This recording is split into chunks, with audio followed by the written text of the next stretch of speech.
Hello friends. तो last की class में हम लोगों ने 4.1 4.2 की एक्सरसाइज में सभी प्रॉपर्टीज़ और उनके एग्जांपल्स हम लोगों ने साथ के साथ पढ़ लिए थे ताकि आप लोगों को प्रॉपर्टीज समझ में आ जाए।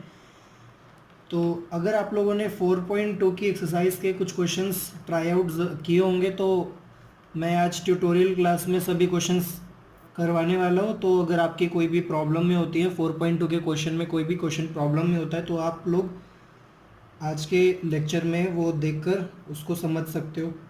अगर आप लोगों ने अभी तक 4.2 की एक्सरसाइज के क्वेश्चंस ट्राई आउट नहीं किए खुद से, तो पहले एक बार खुद से ज़रूर ट्राई आउट करना, उसके बाद ही आज का लेक्चर देखना। नहीं तो फिर ये चीटिंग की तरह होता है कि बस आप लोग कॉपी कर लो किसी बुक में से देखकर सारे के सारे सॉल्यूशंस को, तो वो अच्छा नहीं रहता। आप लोग खुद से ट्राई आउट करोगे तो ज़्यादा बेटर रहेगा। कोई क्वेश्चन अगर प्रॉब्लम में आता है तो ये वीडियो उसके लिए हेल्प करेगा। ठीक है भाई। तो आज हम लोग शुरू करने वाले tutorial lecture 4.2। so this is a tutorial lecture।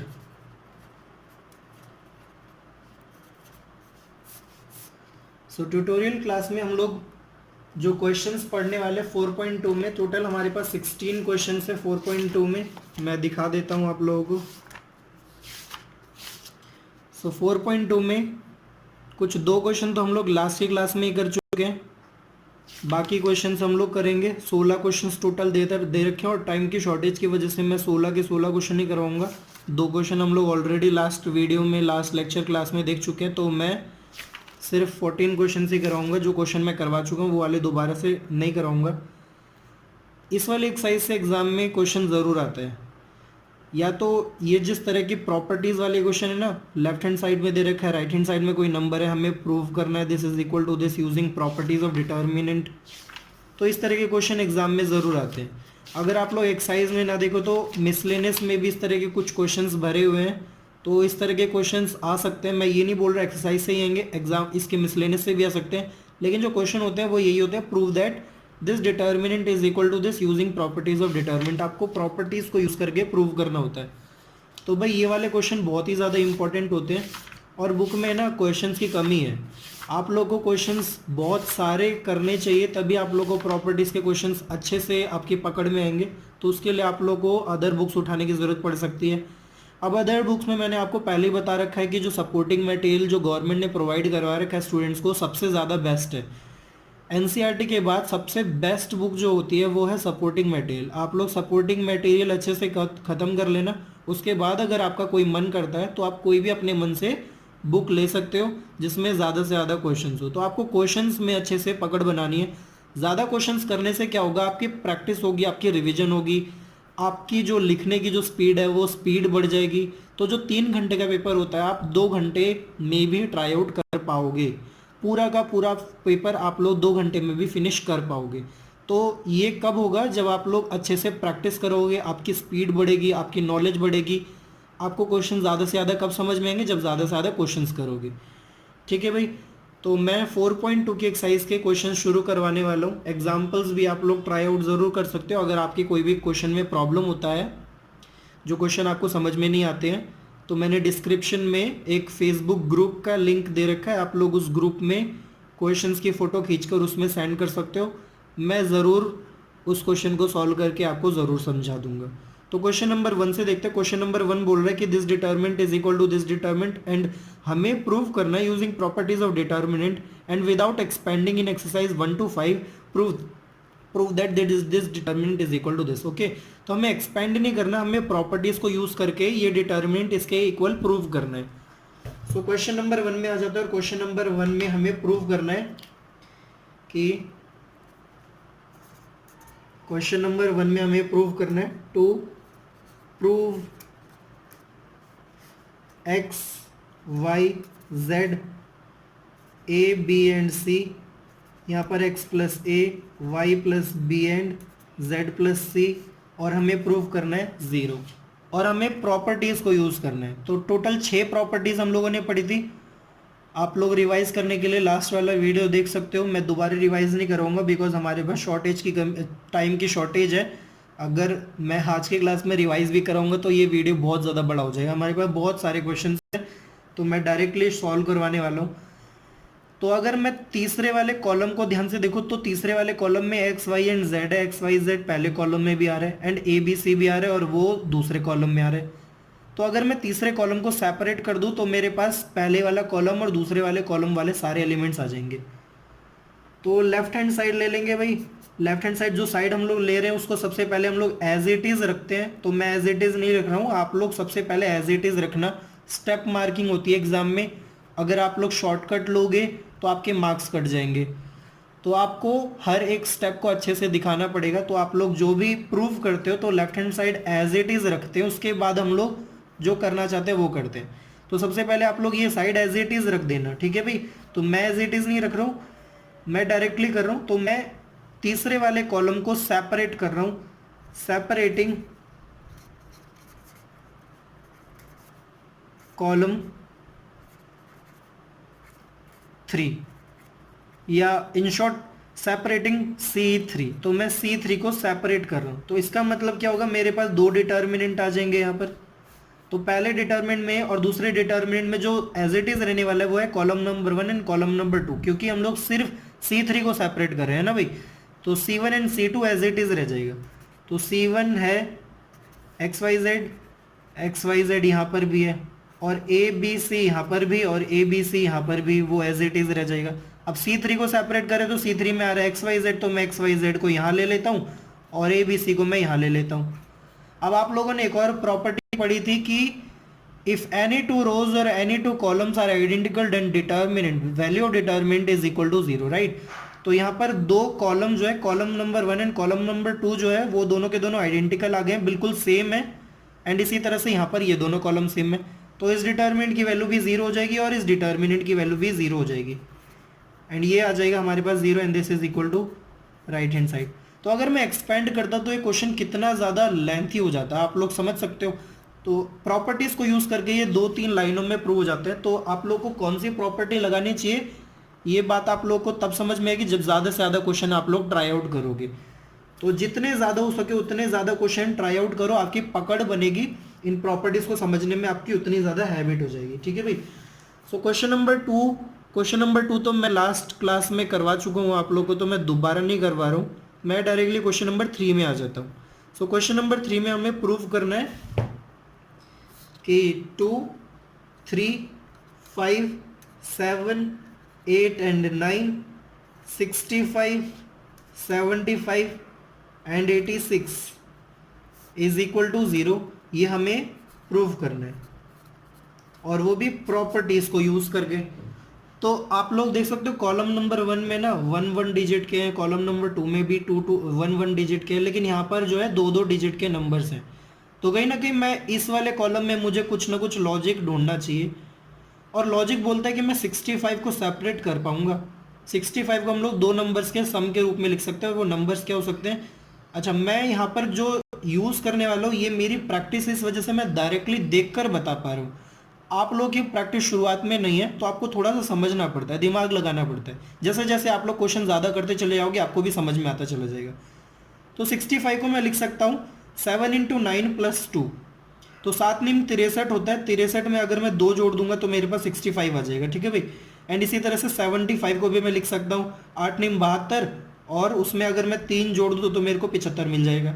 86 कब मिलेगा, जब मैं 9 को 9 से मल्टीप्लाई कर दूँ और ऐड कर दूँ 5 से, तो 9 × 9 81 हो जाता है, और 5 अगर ऐड कर देंगे तो 86 हो जाएगा, ठीक है। तो ये लॉजिक है यहाँ पर। तो मैं लेफ्ट हैंड साइड ले लेता हूँ, और लेफ्ट हैंड साइड में यहाँ पर मैं डिटर्मिनेंट को लिख सकता हूँ 2, 3 और 5 ये नंबर एज इट इज़ है, 7, 8 एंड 9 ये नंबर एज इट इज़ है। तो यहाँ पर जो 65 तो मैं 65 को लिख सकता हूँ 7 × 9, तो 7 × 9 63 हो गया।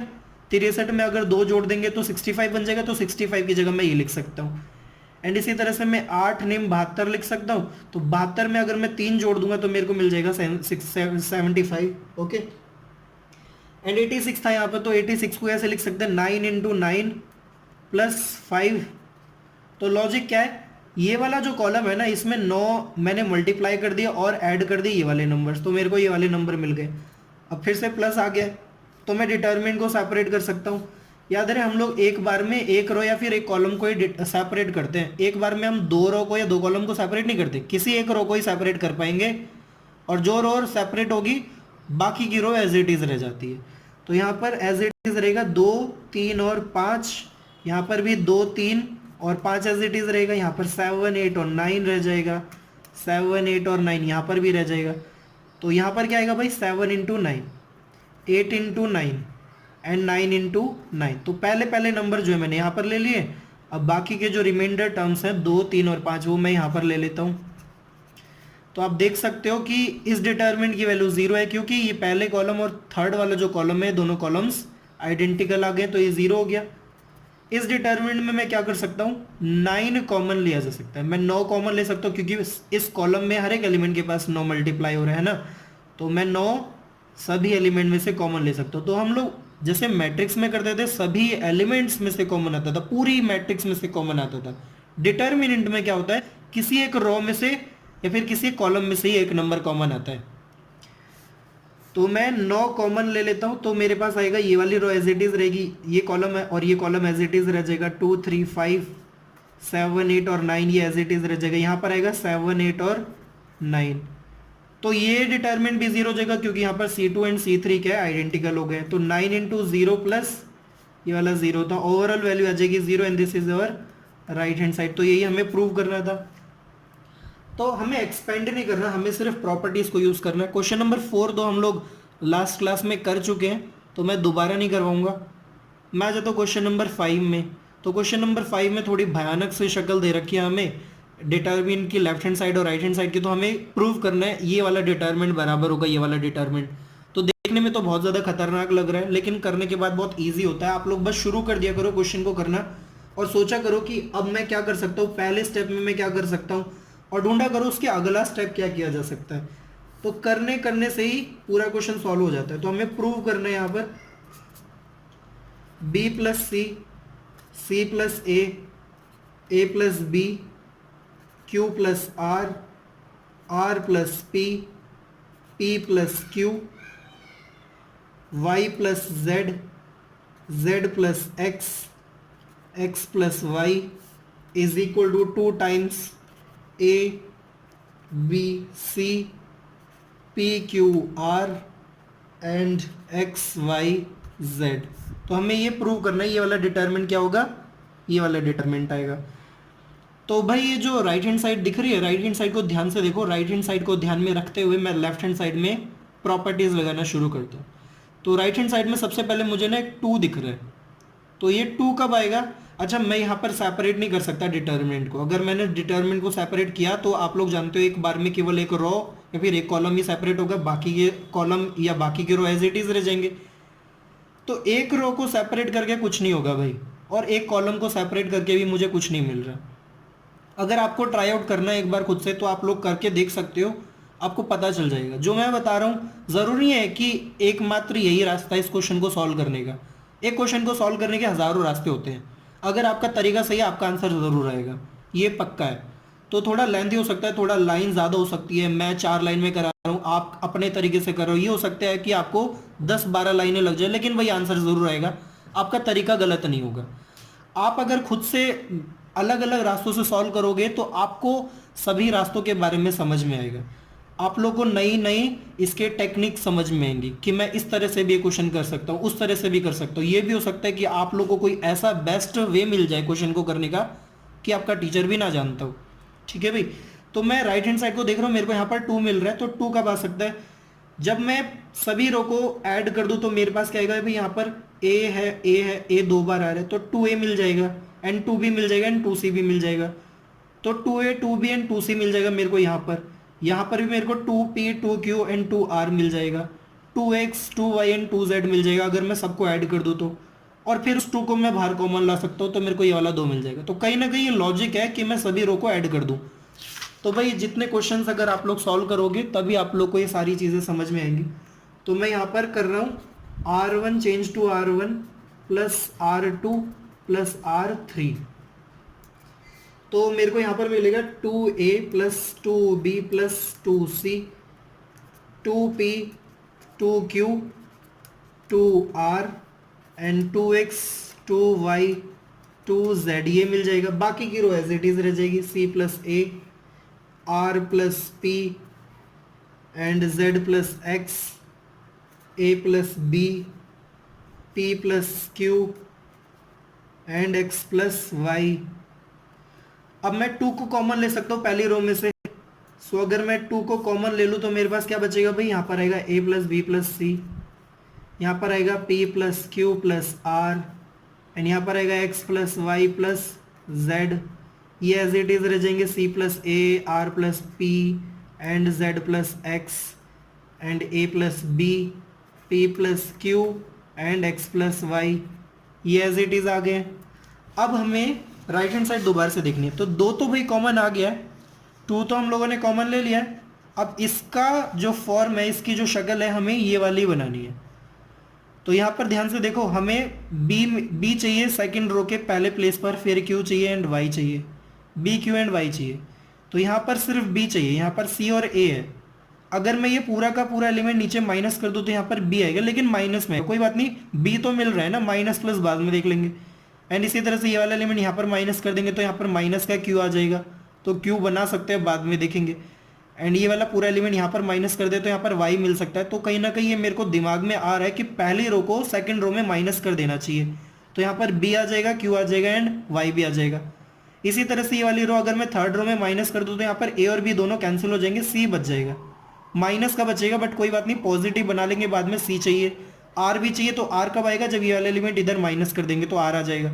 एंड ये वाला एलिमेंट अगर यहाँ पर माइनस कर देंगे तो यहाँ पर x कट जाएगा, y कट जाएगा, z बच जाएगा। ठीक है भाई, तो हमें ये वाली प्रॉपर्टीज यूज कर लेनी चाहिए। हम क्या करेंगे, यहाँ पर R2 change to R2 minus R1 and R3 change to R3 minus R1। तो फिर हमें क्या मिलने वाला है, यहाँ पर ये पहली रो एज इट इज रह जाएगी, a plus b plus c, p plus q plus r बच जाएगा, यहाँ पर x plus y plus z भी बच जाएगा। तो ये एलिमेंट यहाँ पर माइनस करेंगे तो हमारे पास आएगा minus b minus q minus y minus c minus r and minus z. अब -1 कॉमन ले लो R2 में से, -1 कॉमन ले लो R3 में से, तो ये सभी नंबर पॉजिटिव हो जाएंगे, ये सभी नंबर पॉजिटिव हो जाएंगे। तो आपको जो प्रूव करना था उसकी रो 2 और रो 3 तो आ जाएगी यहाँ से। तो हम लोग एक काम करते हैं, माइनस कॉमन ले लेते हैं R2 में से और R3 में से। So taking -1 from R2 and R3, तो रो 2 में से भी माइनस कॉमन लेते हैं, रो 3 में से भी ले लेते हैं। तो यहाँ पर कितना आएगा भाई, अगली लाइन में यहाँ पर 2 बचेगा और पहले रो में एज इट इज रह जाएंगे terms p plus q plus r, x plus y plus z. तो यहाँ पर आएगा b q y c r and z। तो ये सभी नंबर जो है वो पॉजिटिव बन जाएंगे। अब हमें सिर्फ फर्स्ट वाली रो को ये वाली फॉर्म देनी, यानी कि ए पी एक्स चाहिए। पहली रो में हमें ए पी एक्स चाहिए, बाकी सेकंड रो और थर्ड रो तो हो चुकी है प्रूफ। तो यहाँ पर सिर्फ ए चाहिए। ए लाने के लिए बी और सी को हटाना पड़ेगा। बी और सी कब हटेंगे, जब मैं बी को ऊपर माइनस कर दूँ, सी को भी माइनस कर दूँ। तो R1 में चेंज कर देते हैं, R1 change to R1 minus R2 and minus R3। तो ये दोनों रो ऊपर माइनस कर देते हैं। तो यहाँ पर ये ऊपर माइनस कर देंगे तो a बचेगा, b भी, ये b कैंसिल हो जाएगा, c भी कैंसिल हो जाएगा। यहाँ पर बचेगा p एंड यहाँ पर x बच जाएगा। सेकंड रो और third row as it is रह जाएगी। एंड यही है हमारी राइट हैंड साइड, यही हमें प्रूव करना था। तो ये क्वेश्चन भी हो चुका है। अब आ जाते हैं क्वेश्चन नंबर 6 में। तो पहले 5 क्वेश्चंस तो हम लोग कर चुके हैं, अब क्वेश्चन नंबर 6 में आ जाते हैं। सो क्वेश्चन नंबर 6 बोल रहे हैं कि by using properties of determinant, by using properties of determinant in exercise 6 to 14 show that this determinant is equal to this। ये वाला डिटर्मिनेंट हमें शो करना है, ये आएगा 0। तो ये चीजें हमें प्रूव करनी है। So now question number 6। So question number 6 में हमें टू शो करना है कि 0 a minus b minus a 0 and minus c, b c and 0 is equal to 0। तो ये हमें शो करना है। तो तो कैसे शो कर सकते हैं भाई ये चीज, आप लोग देख सकते हो ये कुछ और नहीं, एक स्क्यू सिमेट्रिक मैट्रिक्स का डिटर्मिनेंट है। तो स्क्यू सिमेट्रिक मैट्रिक्स में क्या पहचान होती थी भाई कि इसका जो डायगोनल है, मेन डायगोनल जो होता है वो सभी एलिमेंट जीरो होते हैं। और मैंने बताया था upper triangle elements are the negative reflection of lower triangle elements. तो यहाँ पर ए है तो माइनस ए आ रहा है, बी माइनस बी है तो यहाँ पर पॉजिटिव बी आ रहा है, साइन चेंज हो रहे हैं, माइनस सी है तो यहाँ पर पॉजिटिव सी है, साइन चेंज हो रहे हैं। तो ये स्क्यू सिमेट्रिक मैट्रिक्स हो गई है। तो मैं थोड़ी देर के लिए लेट कर लेता हूँ कि ए जो मैट्रिक्स है वो है मैट्रिक्स लेट कर रहा हूँ, ठीक है भाई। डिटर्मिनेंट लेट करता तो यहाँ पर डिटर्मिनेंट का साइन लगाना पड़ता, तो मैं मैट्रिक्स लेट कर रहा हूँ 0 a minus b minus a 0 and minus c b c and 0। तो ये मैंने मैट्रिक्स लेट कर लिया। तो clearly A is skew symmetric matrix. तो ए तो स्क्यू सिमेट्रिक मैट्रिक्स हो गई है। तो अब प्रूफ कैसे करेंगे कि इसका डिटर्मिनेंट जो आएगा वो जीरो आएगा, कैसे प्रूफ करेंगे? तो एक प्रॉपर्टी हम लोगों ने पढ़ी थी कि ए ट्रांसपोज जो होता है किसी मैट्रिक्स का ट्रांसपोज कर देते उसका डिटर्मिनेंट निकालते हैं तो वो कुछ और नहीं ए डिटर्मिनेंट के इक्वल होता है। ये हम लोगों ने प्रॉपर्टी पढ़ी थी लास्ट क्लास में, मे बी ये पहली या दूसरी प्रॉपर्टी ही थी। तो इस प्रॉपर्टी को यूज करते हैं। तो ए डिटर्मिनेंट ए ट्रांसपोज का डिटर्मिनेंट है, और हम लोगों ने जो मैट्रिक्स देखी थी अभी, जो मैंने मैट्रिक्स कैपिटल ए दी थी वो है ये। अगर मैं इसका ट्रांसपोज कर दूंगा तो वो ट्रांसपोज क्या आएगा भाई, पहला रो जो है वो पहला कॉलम बन जाएगा। तो यहाँ पर इसका पहला रो जो है वो पहला कॉलम बनाएंगे तो यहाँ पर आएगा 0 a and minus B.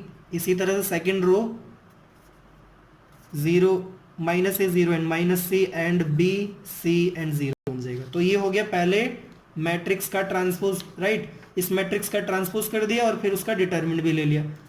Right hand side में ये वाला ए जो दिख रहा है, ए जो डिटर्मिनेंट आपको दिख रहा है उसको मैं एज इट इज रख देता हूं। तो यहां पर आ जाएगा 0 a minus b minus a 0 and minus c b c and 0। तो ये दोनों डिटर्मिनेंट क्या हो गए, इक्वल हो गए। अब एक काम करते हैं, हमें कौन से वाले डिटर्मिनेंट में काम था, हमें काम था इस वाले डिटर्मिनेंट में, यानी कि जहां पर 0 a और माइनस बी आता है, ठीक है भाई। तो 0 a माइनस बी यहाँ पर तो है, तो इसको बिल्कुल नहीं छेड़ेंगे, इसकी फॉर्म इसके जैसे बनाने की कोशिश करते हैं। तो यहाँ पर अलग अलग से एलिमेंट दिख रहे हैं, जहां पर पॉजिटिव ए माइनस बी था यहाँ पर है minus a and positive b. तो इसके एलिमेंट्स को वो वाली फॉर्म देने के लिए मैं -1 कॉमन कर लेता हूँ पहली रो में से, एंड -1 कॉमन कर लेता हूँ सेकेंड रो में से, एंड थर्ड रो में से भी कॉमन कर लेते हैं।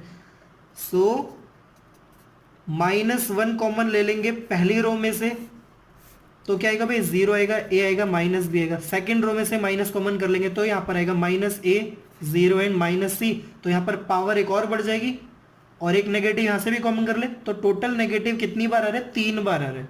तो -1 का पावर हो जाएगा 3, और यहाँ पर आएगा b c and 0, and this is equal to determinant 0 a minus b minus a 0 and minus c b c and 0। तो ये ओवरऑल वैल्यू क्या होगी, नेगेटिव हो गया। तो ये हो गया नेगेटिव डिटर्मिनेंट, और 0 a माइनस बी हो गया minus a 0 minus c b c and 0, and this is 0 a minus b minus a 0 and minus c b c and 0। तो ये दोनों के दोनों डिटर्मिनेंट क्या हो गए, सेम हो गए। तो मैं इस डिटर्मिनेंट को सेकंड साइड ले जाऊंगा तो दोनों डिटर्मिनेंट तो सेम है, तो 2 टाइम्स हो जाएगा, ये हो जाएगा 2 टाइम्स डिटर्मिनेंट ऑफ, क्योंकि दोनों डिटर्मिनेंट सेम है तो ये उधर जाएगा तो ऐड हो जाएगा। So 0 a minus b minus a 0 and minus c b c and 0, and this is 0। अब ये 2 को डिनोमिनेटर में लेकर आ जाओ तो इस डिटर्मिनेंट की वैल्यू कितनी आ जाएगी भाई, 0 आ जाएगी। तो यहीं पर हमारा ये क्वेश्चन प्रूव हो जाता है। So this will imply that 0 a minus b minus a 0 and minus c b c and 0 is equal to 0, hence prove. तो इस तरह से ये क्वेश्चन भी प्रूव हो जाता है। तो ये एक स्क्यू सिमेट्रिक मैट्रिक वाला टाइप है। तो जब भी स्क्यू सिमेट्रिक मैट्रिक वाला टाइप आता है तो आप लोग इस तरह से कर सकते हो, ये बहुत ही ज़्यादा इजी होता है। वैसे और भी तरीके होते हैं, हम लोगों ने अभी तक जितने क्वेश्चन किए थे, ऊपर जितने क्वेश्चन किए थे, हम लोग वैसी प्रॉपर्टी लगा के भी इसको प्रूव कर सकते हैं। तो ऐसा कुछ नहीं है कि ये एकमात्र यही वाला एक तरीका है। सो क्वेश्चन नंबर आ जाते हैं क्वेश्चन नंबर 7 पर, और क्वेश्चन नंबर 7 बोल रहे हैं कि प्रूव करो -a² AB AC BA -b² BC CA CB and -c² is equal to, हमें प्रूव करना है 4a² b² एंड c², ये हमें प्रूव करना है। सो टू शो करना है। सो क्या कर सकते हैं भाई, मैं देख सकता हूँ सभी पूरे इस रो में सभी एलिमेंट के पास a है, इस रो में सभी एलिमेंट के पास b है, इस रो में सभी एलिमेंट के पास c है। तो कॉमन ले लेते हैं भाई, जो जो एलिमेंट कॉमन आ रहे, तो taking a from R1 b from R2 c from R3। तो जो भी आप लोग कॉमन ले रहे हो वो बता देना चाहिए। तो यहाँ पर आ जाएगा a b एंड c, तीनों एलिमेंट्स कॉमन आ गए, तो -a बचेगा, यहाँ से a गया है तो b, c बचेगा, यहाँ से b कॉमन ले लेंगे तो हमारे पास आएगा a -b and c common ले लेंगे तो आएगा a b एंड -c। अब क्या कर सकते हैं, अब इसी तरह से मैं a भी कॉमन ले सकता हूँ, b कॉमन ले सकता हूँ, c कॉमन ले सकता हूँ, बट एक्चुअली मैं यहाँ पर जीरो बनाने पर ज़्यादा फोकस करना चाहता हूँ। तो इस एलिमेंट को यूज़ करके इन दोनों एलिमेंट को जीरो बना सकते हैं। और आप लोग जानते हो डिटर्मिनेंट में किसी रो में या किसी कॉलम में जितने ज़्यादा जीरो होंगे उतना ज़्यादा बढ़िया होता है, उतना ज़्यादा अच्छा होता है, उतनी ज़्यादा ईजीली आपका आंसर आ जाता है। तो मैं यहाँ पर जीरो बनाना चाहता हूँ, तो ये ऐड कर देंगे यहाँ पर, और ये ऐड कर देंगे यहाँ पर भी। तो रो 2 में भी ऐड कर दो रो 1 को, और रो 3 में भी ऐड कर दो रो 1 को। So R2 change to R2 plus R1 and R3 change to R3 plus R1। So this is equal to ABC। तो रो 1 एज इट इज रह जाएगी, पहली रो एज इट इज रह जाएगी। अब ये इधर ऐड कर देंगे तो 0 हो जाएगा, 0 हो जाएगा एंड 2C हो जाएगा।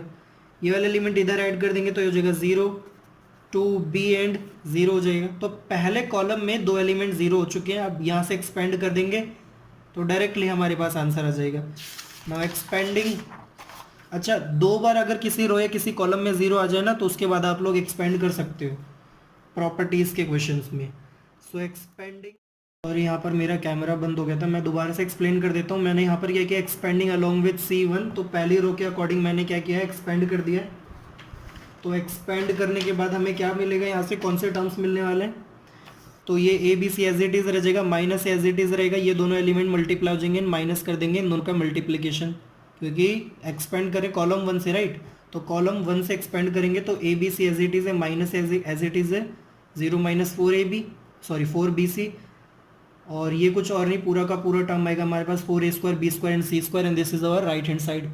ये हमें प्रूव करना था ना। क्वेश्चन नंबर 8 में आ जाता है। क्वेश्चन नंबर 8 में हमें दो पार्ट्स दे रखे हैं, पहला पार्ट ये है और दूसरा पार्ट ये। पहला पार्ट थोड़ा सा इजी सा है और दूसरा पार्ट थोड़ा सा डिफिकल्ट है। इस तरह के जो क्वेश्चन है जिसमें हमें राइट हैंड साइड में कुछ फैक्टर वाली फॉर्म दे रखी होती है ना, 3 या 3 से ज़्यादा फैक्टर है, 2 या 2 से ज़्यादा फैक्टर है, तो जो फैक्टर दे रखे होते हैं इस तरह के जो क्वेश्चन होते हैं वो बहुत इंपॉर्टेंट होते हैं। एग्जाम में सबसे ज़्यादा क्वेश्चन इस तरह के आते हैं। तो ये क्वेश्चंस कैसे करते हैं, इन क्वेश्चंस को करने का एक ट्रिक होता है, और वो ट्रिक क्या है, राइट हैंड साइड देखकर हमें पता चलता है कि लेफ्ट हैंड साइड में हमें कौन सी प्रॉपर्टीज लगानी चाहिए। तो राइट हैंड साइड में हमें मिल रहा है a माइनस बी, राइट। पहला फैक्टर हमें a माइनस बी चाहिए, तो a माइनस बी कब मिलेगा, यहाँ पर है a, ये है b, तो अगर मैं ये टर्म ऊपर माइनस कर दूँ तो a माइनस बी आ जाएगा, है ना। तो मुझे R1 में R2 को माइनस कर देना चाहिए, तो लेफ्ट हैंड साइड ले लेंगे और वो आप एज इट इज रख देना। अब मैं डायरेक्टली प्रॉपर्टी लगा देता हूँ R1 चेंज टू R1, क्योंकि मुझे a माइनस बी चाहिए तो b को ऊपर माइनस कर देना चाहिए। एंड इसी तरह से मुझे एक और फैक्टर चाहिए b माइनस सी, तो b माइनस सी कब मिलेगा, b यहाँ पर है, c यहाँ पर है, तो c को अगर मैं ऊपर माइनस कर दूँ तो मुझे b माइनस सी मिल जाएगा। तो हमें R2 में R3 को माइनस कर देना चाहिए। Okay, so R2 change to R2 minus R3। तो रो 1 में चेंज हो रहा है, रो 2 में चेंज हो रहा है, रो 3 में कोई चेंज नहीं हो रहा, तो वो एज इट इज रह जाएगा। तो ये ऊपर माइनस हो जाएगा 0 and this is a minus b. यहाँ पर आएगा हमारे पास a² माइनस b², अगेन ये 0 हो जाएगा। यहाँ पर आएगा b माइनस सी, यहाँ पर आएगा b² minus c² and this is 1c अब आप लोग a माइनस बी कॉमन ले लो पहली रो में से, क्योंकि जीरो से कोई फर्क नहीं पड़ता, यहाँ से a माइनस बी आ जाएगा, यहाँ से a माइनस बी कॉमन लेंगे तो a प्लस बी, बिकॉज आप लोग जानते हो x square minus y square का formula, x square minus y square क्या होता है, x plus y x minus y, right. तो एक माइनस वाला फैक्टर तो आ जाएगा, पॉजिटिव वाला एक टर्म बच जाएगा। So taking a minus b from R1 and b minus c from R2। So next line में हमारे पास आने वाला है, सो यहाँ पर आएगा a minus b and b minus c, तो ये दो टर्म्स तो आ चुके हैं। कितना आएगा भाई यहाँ पर 0 1 and a plus b, 0 1 a plus b, and इसी तरह से b माइनस सी कॉमन लें तो 0 1 and b plus c, 0 1 b plus c, now 1 c and c square बच जाएगा यहाँ पर, तो यह 1 c एंड सी स्क्वायर। अब क्या करना है हमें, दो फैक्टर तो मिल चुके हैं, तीसरा वाला फैक्टर क्या c माइनस है, और तीसरा फैक्टर कब आएगा हमारे पास, अच्छा यहाँ पर है ना ये 2 0 बन चुके हैं तो मैं एक्सपेंड कर सकता हूँ, तो ये सबसे ज़्यादा बेटर चॉइस है, तो आप लोग एक्सपेंड कर दो। अदरवाइज आप चाहो तो b ये c माइनस ए वाला फैक्टर लगाने के लिए एक और प्रॉपर्टी भी लगा सकते हो, तो आप लोग ये रो 2 को सॉरी रो 1 को रो 2 में माइनस कर दोगे तो आपके पास आएगा c माइनस ए, तो वो प्रॉपर्टी लगा सकते हो, उसके बाद एक्सपेंड कर देना, लेकिन मैं डायरेक्टली एक्सपेंड कर रहा हूँ। सो एक्सपेंडिंग अलोंग विद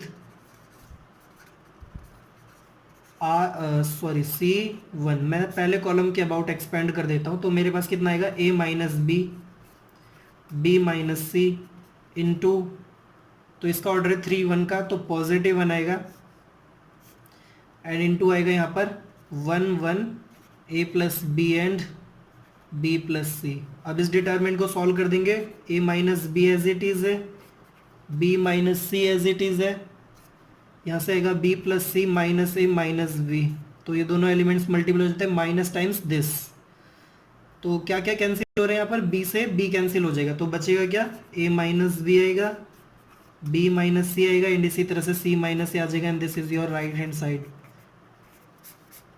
तो ये हमारा क्वेश्चन नंबर 8 का फर्स्ट पार्ट था। अब आ जाते हैं क्वेश्चन नंबर 8 के सेकंड वाले पार्ट में, और सेकंड पार्ट हमें बोल रहे प्रूफ करना है 1 1 1 a b c a cube b cube c cube is equal to a minus b minus c minus a plus b plus c, तो ये आपको प्रूफ करना है। तो पहले वाले क्वेश्चन में 3 फैक्टर थे, यहाँ पर 4 फैक्टर आ रहे हैं, बट कोई बात नहीं, ट्रिक वही है हमारी, पहले फैक्टर को देखना है, a माइनस बी चाहिए, तो a माइनस बी कब आएगा, जब मैं पहले कॉलम में सेकंड कॉलम को माइनस कर दूंगा, तो c2 को माइनस कर दो c1 में, तो c1 change to c1 minus c2, and इसी तरह से मेरे को सेकंड वाला फैक्टर क्या चाहिए, b माइनस c, तो b यहाँ पर है, c यहाँ पर है, तो c3 को माइनस कर देंगे c2 में, तो c2 change to c2 minus c3।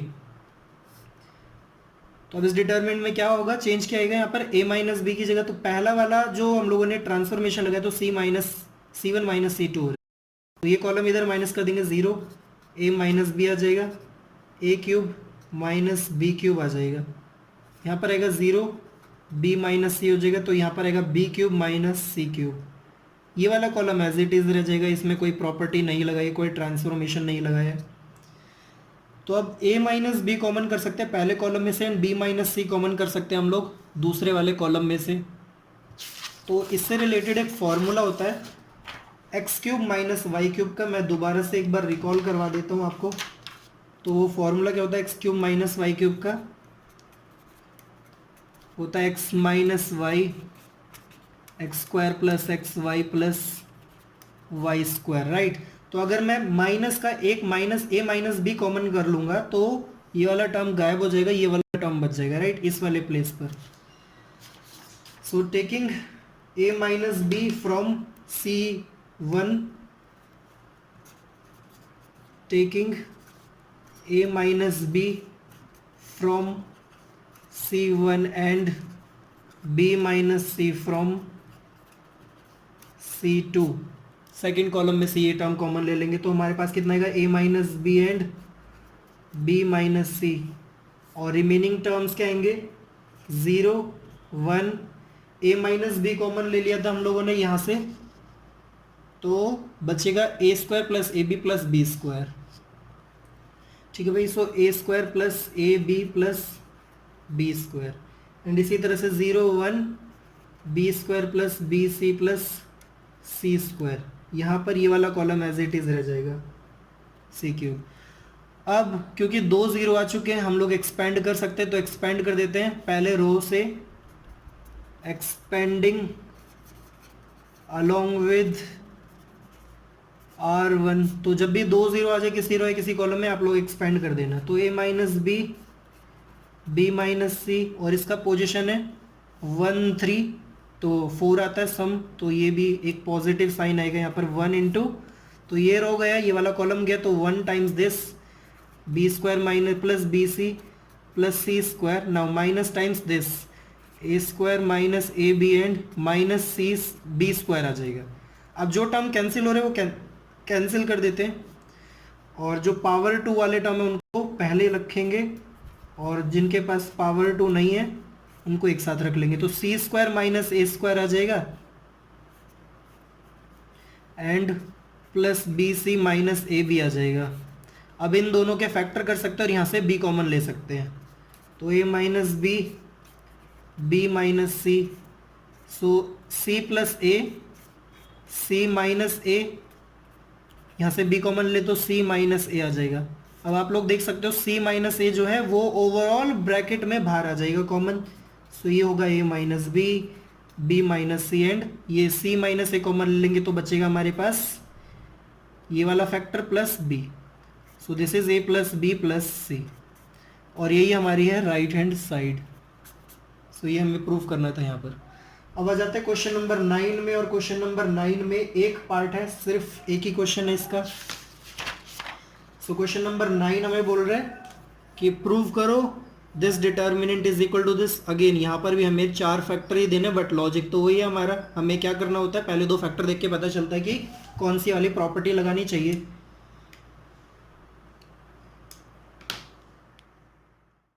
Question number 9 बोल रहे हैं कि प्रूव करना है हमें, to prove x square y square and z square and x y is equal to x minus y minus z minus x y plus y z plus z x. तो ये हमें प्रूव करना है। तो property के according सबसे पहले x minus Y factor देखते हैं, और एक्स माइनस वाई कब आएगा, जब हम लोग R1 में माइनस कर देंगे R2 को, एंड इसी तरह से y माइनस जेड कब मिलेगा, जब हम लोग R3 को माइनस कर देंगे R2 में। तो ट्रांसफॉर्मेशन यूज कर दें, R1 change to R1 minus R2 and R2 change to R2 minus R3। So क्या टर्म्स क्या आने वाले, एक्स माइनस वाई आएगा, x square minus y square आएगा, and y z minus z x आएगा। X minus y x square minus y square and y z minus z x, Y z minus z x. अब इसी तरह से R2 minus R3 करेंगे, तो y minus z y square minus z square and z x minus x y, y minus z y square minus z square and x z x minus x Y.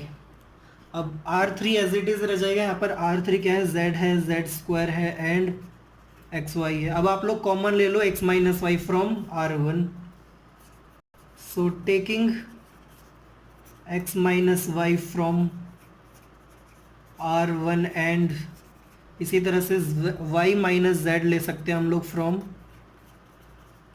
R2 में से। So this is x minus y y minus z और remaining terms क्या रह जाएंगे, यहाँ पर रहेगा 1 x plus Y. तो पहली रो में से एक्स माइनस वाई कॉमन लेने और यहाँ से एक्स माइनस वाई कॉमन लेंगे तो यहाँ पर आएगा माइनस जेड। एंड इसी तरह से वाई माइनस जेड कॉमन ले लेंगे तो 1 वाई प्लस जेड। यहाँ से आएगा वाई माइनस जेड कॉमन लेने तो minus x z z square and x y as it is रह जाएगा। अब आप लोग देखो तीसरा वाला फैक्टर क्या चाहिए, z माइनस एक्स चाहिए। तो z माइनस एक्स कब आएगा, ये है z, यहाँ पर x है। तो अगर ये वाला रो नीचे माइनस कर दे तो y से y कैंसिल हो जाएगा और z माइनस एक्स आ जाएगा, राइट। तो R2 चेंज करते हैं हम लोग R2 माइनस R1 करके। सो x माइनस वाई ये टर्म एज इट इज़ रहेगा, y minus z as it is रहेगा और यहाँ पर रो 1 एज इट इज़ रख देते हैं, x plus y minus z. ये वाली रो भी एज इट इज़ रह जाएगी x y. So this is 0, ये टर्म नीचे माइनस कर देंगे 0, ये टर्म नीचे माइनस कर देंगे तो z रहेगा, y से y कट जाएगा, x माइनस आ जाएगा। सो z माइनस एक्स आ जाएगा and this is z minus x again. तो z माइनस एक्स कॉमन ले सकते हैं हम लोग R3 में से। So taking z minus x from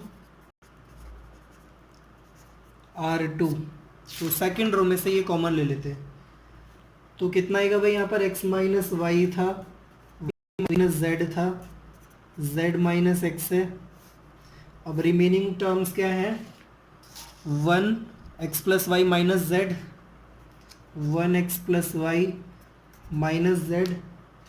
जब x z माइनस एक्स को सेकेंड रो से कॉमन ले तो 1 1 0 1 एंड 1 बचेगा, 0 1 एंड 1 आएगा। नाउ ये z z square and x y as it is रह जाएंगे। तो यहाँ पर है z z square and x y. Now अब हम लोग को दो जगह जीरो बनाने चाहिए तभी हम लोग एक्सपेंड कर सकते हैं। तो मैं ये वाला जो कॉलम में ये इधर माइनस कर देता हूँ ताकि ये वाला एलिमेंट जीरो हो जाए। तो C2 change to C2 minus C3। तो अगली लाइन में आएगा x minus y, y minus z, z minus x. तो C2 में चेंज हो रहा है, C1 और C3 को सबसे पहले एज इट इज़ रख देते हैं, minus z 0 and x y. Now minus कर देंगे तो x plus y plus z आ जाएगा, दिस इज 0। यहाँ पर आएगा z square minus x Y.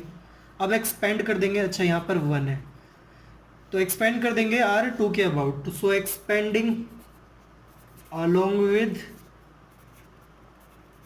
R2, तो ये तीन फैक्टर्स तो एज इट इज रहने वाले, y minus z and z minus x into ये इसका पोजीशन है second row and third column. So 2 3 sum करेंगे तो 5 आता है। इसका मतलब क्या है, यहाँ पर माइनस आएगा तो -1 कर देते हैं। तो ये वाला रो छोड़ देंगे, ये वाला कॉलम छोड़ देंगे। तो 1 को इससे मल्टीप्लाई करेंगे z square minus x y से एंड z को मल्टीप्लाई कर देंगे इससे, minus x z minus y z minus z square. तो क्या क्या टर्म्स कट रहे हैं, जेड स्क्वायर ये वाला जेड स्क्वायर ये वाला जेड स्क्वायर कट जाएगा, माइनस को अंदर भेज देंगे, सभी तीनों टर्म्स पॉजिटिव बन जाएंगे। यही हमें प्रूव करना था, y minus z z minus x x y plus y z plus z x and this is our right hand side. ये हमें प्रूव करना था। सो क्वेश्चन नंबर 9 भी फिनिश हो चुका है। अब आ जाते हैं क्वेश्चन नंबर 10 में। और क्वेश्चन नंबर 10 में हमें दो पार्ट्स दे रखे हैं। तो पहला पार्ट ये है और दूसरा पार्ट ये वाला है और ये बहुत ज़्यादा इजी क्वेश्चन है, इंपॉर्टेंट भी है। आप लोग मेरे ये वाले लेक्चर्स देखने से पहले एक बार खुद से ट्राई आउट ज़रूर किया करो। अगर आप लोग को किसी क्वेश्चन में प्रॉब्लम होती है तो ये ट्यूटोरियल क्लासेस देखा करो, ओके। तो यहाँ पर हमें प्रूव करना है x प्लस 4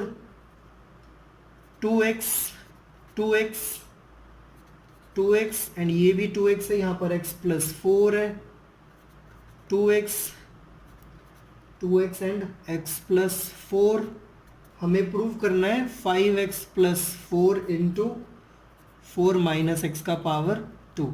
तो राइट हैंड साइड देखते हैं और राइट हैंड साइड देखकर ही हमें समझ में आता है कि हमें क्या करना चाहिए, कौन सी प्रॉपर्टीज लगानी चाहिए। तो राइट हैंड साइड में हमें दिख रहा है 5x plus 4 and 4 minus x. तो 5x प्लस 4 कब आएगा, जब मैं सभी रो को ऐड कर दूं तो यहाँ पर है x plus 4 2x and 2x। तो सभी रो को ऐड कर देंगे तो यहाँ पर कितने x आएंगे भाई, 5x आएगा और साथ में 4 भी आ जाएगा। सभी रो में सभी टर्म्स में यही हो रहा है। तो मैं सारी रो को ऐड कर सकता हूँ, इसी तरह से आप लोग चाहो तो कॉलम्स को भी ऐड कर सकते हो। तो मैं रो को ऐड करना ज़्यादा प्रेफर कर रहा हूँ यहाँ पर। सो सभी रो को ऐड कर देते हो, तो R1 में चेंज करते हैं, R1 change to R1, so plus R2 plus R3। So कितना आएगा भाई यहाँ पर 5x plus 4, 5x plus 4 and 5x plus 4। यहाँ पर तो 2x था और यहाँ भी 2x था, यहाँ पर x प्लस 4 है, 2x 2x and x plus 4, ये टर्म्स एज इट इज़ रह जाएंगे। ठीक है भाई, अब 5x प्लस 4 आप लोग कॉमन ले लो, आपको पहला फैक्टर मिल जाएगा। So taking 5x plus 4 from R1, तो 5x प्लस 4 कॉमन ले लेंगे और डिटर्मिनेंट में आएगा 1 1 and 1, 2x 2x x plus 4, 2x 2x and x plus 4। अब आपको सेकंड वाला फैक्टर चाहिए और सेकंड वाला फैक्टर 4 माइनस एक्स का स्क्वायर, और ये लाने के लिए आप एक काम करो, एक्सपेंड करना चाहते हैं हम लोग, और एक्सपेंड करने के लिए हमें दो प्लेस पर जीरो बनाना चाहिए। तो दो प्लेस पर जीरो बनाने के लिए क्या करेंगे भाई, ये वाला टर्म जो है ये इधर माइनस कर दो, ये इस कॉलम को इधर माइनस कर देंगे तो ये जीरो आ जाएगा, इस कॉलम को इधर माइनस कर देना फिर ये जीरो आ जाएगा। So applying C1 change to C1 minus C2 and C2 change to C2 minus C3। तो ये 5x प्लस 4 जो दिख रहा है ये तो एज इट इज रहेगा, एंड यहाँ पर जो डिटर्मिनेंट आएगा ये माइनस कर देंगे, जीरो आ जाएगा, ये वाला टर्म इसमें माइनस कर देंगे तो x माइनस 4 आएगा, ये टर्म इधर माइनस कर देंगे तो जीरो हो जाएगा, ये इधर माइनस कर देंगे तो जीरो है, ये इधर माइनस कर देंगे तो 4 माइनस एक्स आ जाएगा, and this is x minus 4। ये वाला रो जो है, कॉलम जो है वो एज इट इज रह जाएगा। कई बार मैं गलती से रो को कॉलम भी बोल देता हूँ। सो खैर, अब आप लोग x माइनस 4 कॉमन ले सकते हैं, पहले कॉलम में से x माइनस 4 कॉमन ले सकते हैं सेकंड वाले कॉलम में से। तो मैं कॉमन नहीं ले रहा हूँ, मैं डायरेक्टली एक्सपेंड करूँ, अपने आप ही आ जाएगा भाई, तो ज़्यादा मेहनत क्यों करें बार बार प्रॉपर्टी लगा लगा कर, अपने ही क्वेश्चन का साइज बढ़ाते चले जाते हैं। तो रो 1 के अकॉर्डिंग हम लोग एक्सपेंड कर देते हैं। तो एक्सपेंडिंग अलोंग विद रो 1, तो पहले बाहर तो यहाँ पर 5x प्लस 4 बैठा हुआ है, इंटू 1 आ जाएगा। तो पहले रो में इस वाले की पोजीशन है 1 एंड 3, तो सम करेंगे तो 4 आता है, इसका मतलब है ये पॉजिटिव वाला टर्म रहेगा, इन दोनों को मल्टीप्लाई कर देंगे एंड माइनस हो जाएगा ये, तो दिस इज x माइनस 4 का स्क्वायर, और यही आपको प्रूव करना था, 5x plus 4 and x minus 4 का power 2, this is your right hand side. अब आ जाते हैं क्वेश्चन नंबर 10 के सेकंड वाले पार्ट पर। सेकंड वाला